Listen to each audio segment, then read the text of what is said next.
Proverbs chapter 16, verse 3. Commit to the Lord whatever you do, and He will establish your plans.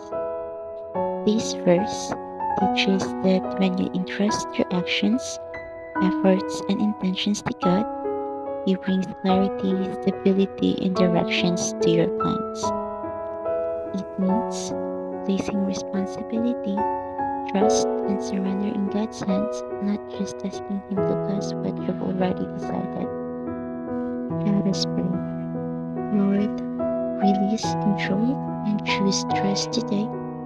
I commit my ambitions, worries, and future to you. Teach me to rely on your wisdom rather than my own understanding.